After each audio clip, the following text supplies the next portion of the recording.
I'm Cindy with Wisconsin Voices for Recovery, and this is Speak Out on Stigma. And today we'll be hearing from Gauki from the Wisconsin Peer Specialist Employment Initiative at Access to Independence. Hi, Gauki, how are you today? I'm doing well. How are you? Good, I'm good. So, Good. so tell me, what do you think makes people use stigmatizing language?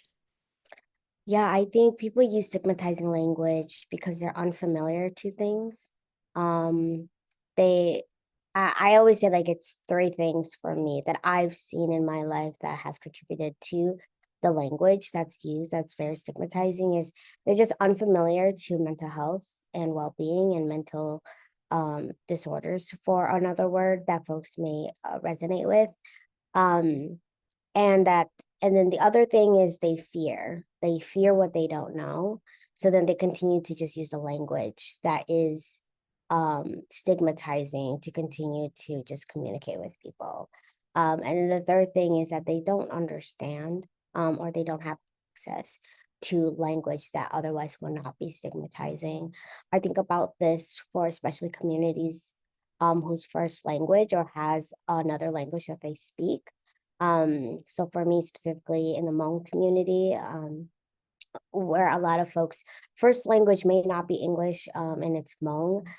So if we were to talk to them about mental health or talk to them about um, just things in general that has to do with their mental well-being and what contributes to how people sees or navigates life, it's really hard because they will only use the words that they have heard.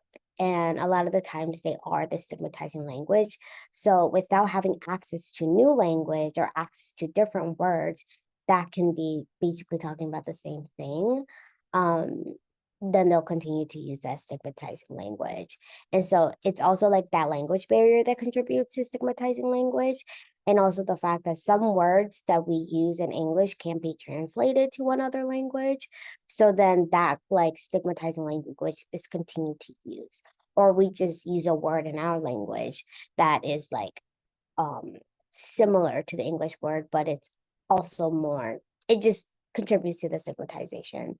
Um, so those are the things that I feel like really contributes to um, what makes people use stigmatizing language. And I think the core of it has to do with just not understanding how heavy those words are. Uh, I know, like, for each person, if you were to talk to them, if someone were to say these things to you, how would you feel? I would say a lot of people would be like, it doesn't feel good, but that's not what people think about at the time. They just use what they know, they use what they're familiar with. And I think it's important that people are intentional with understanding the weight of their words and the language that they use, and to be that individual to go out and find other language that can explain what they want to explain without hurting people or causing more harm. Thank you so much for that in-depth look. Mhm. How can stigma lead to lives lost? Yeah, I think stigma leads to lives lost because, like I said in my last answer, because there's a misunderstanding and there's not access to language or to all the languages that could be used to explain someone's experience. So because of that, the weight of those words weigh on the people that it's describing. And then that is something that the individuals that are being called all these names are being being called all these names, they have to carry that weight. And then they have to hold it for the rest of their lives, or they're the ones that have to unpack it in their life, and they're the ones that has to sit with it. And so having that weight on you is going to like cause people to sit in it and feel pain and harm from those words.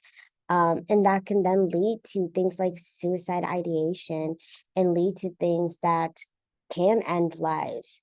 Now, I will say that suicide ideation is something that I also don't want to make it like a fearful thing. I think that we always have fleeting thoughts, and it's very real to have these ideations. What's important is that we don't stay there. What's important is that we realize that we are at a point or at a certain state where we are feeling all of these things, but we can't stay there. We have to realize we're there and we talk to other folks that can support us to get us through it. Like the warm lines or someone that you feel safe with, all those things. But the truth of the matter is that if we don't have those support systems, or if we cannot get ourselves or move ourselves through the suicide ideation, we're going to sit there and we're going to feel a lot of the weight of the words that have been used about us or to us. And that's where I feel like lives can be lost. And even if it's not like this end of life thing, it could also just be souls that are just lost because people are just putting labels on them or naming them all of these things, and their soul is just lost. I'm a big believer that people are just when their mental, emotional, and spiritual pieces of themselves do not align, they can be really lost in this world and it can be really lonely. And so I feel like that also contributes to like talking about life's loss, where we have a lot of lost souls. And it's important for us to recognize that our words have weight.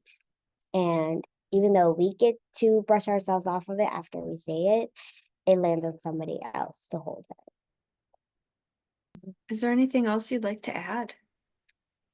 No, there's nothing else I would like to add. I think these two questions have really motivated me to really dig deeper into stigmatizing language.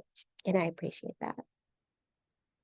And we appreciate you. Thank you so much, Delki, for sharing your views on stigma. And thank you to our viewers for watching.